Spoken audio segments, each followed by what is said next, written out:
Първи закон на Мишо. Ако вчера си измил обувките, то на следващия ден със сигурност ще вали.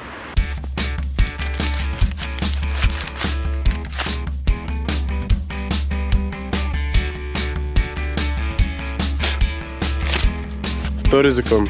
Тя ще се появи точно когато си се нагъзил кален и мръсен.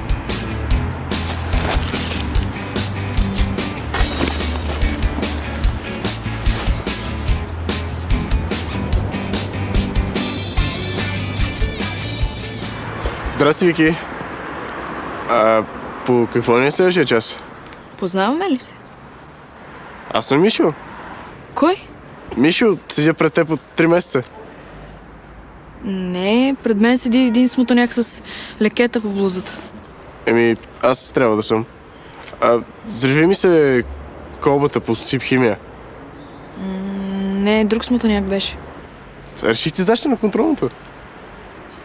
Не се сещам.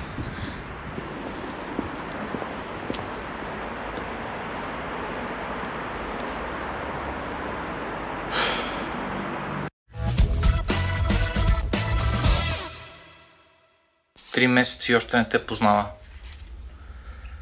Човек, ти може да спечелиш награда глупак на годината, заклевам се. Добре, де. Какво да направя? Какво? Чакаш до момент да впечатлиш. Действай като мъж, бе. Ето виж, аз, например, Беатрис я забих на един купон, като й отворих бирата с вилица. Ама Виктория не пие бира. Ти тъпи си. Питам се да кажа, че когато си изпусне химикалката в час, поне 5 души се навеждат, за да я подадат. Ами като няма ситуация, сам я създаваш.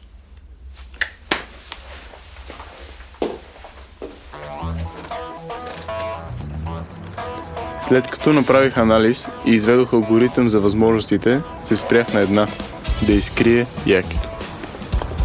Планът е прост. Навън е студено и няма как да се прибере без яки.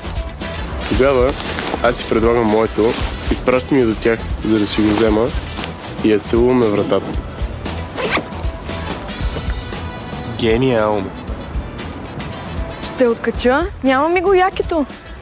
Беше ми по поръчка. Значи ако разбера кой го е гепил, ще кажа на баща ми да го кастрира.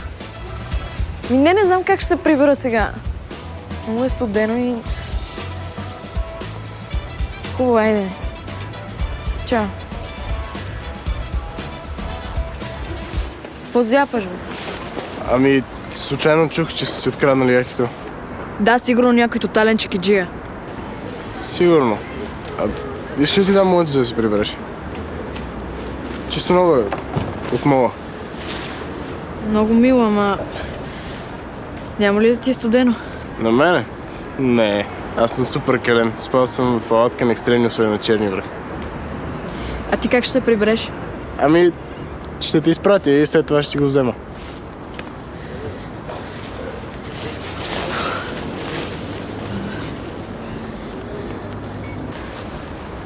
Става. Аз съм Велик. Виктория говори с мен. Ще изпратя до тях, сигурно ще ме покани да пием по един чай. После ще се поцелуваме. Ако намру студто и това. Ти сигурен ли си, че си добре? Да, разбира се, даже ми е приятно.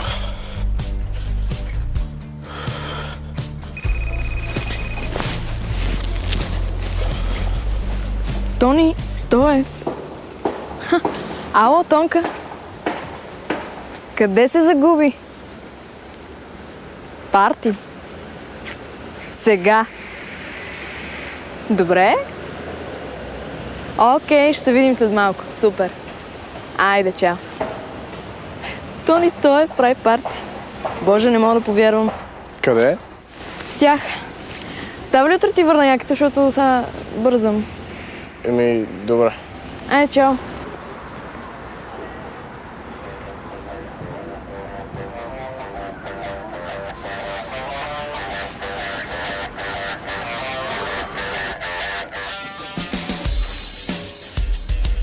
Трагедия. Но все пак по-добре 30 минути срам, отколкото цял живот мъртъв. Ако не е друго, за първи път в живота ми Момичетата ме заглеждаха.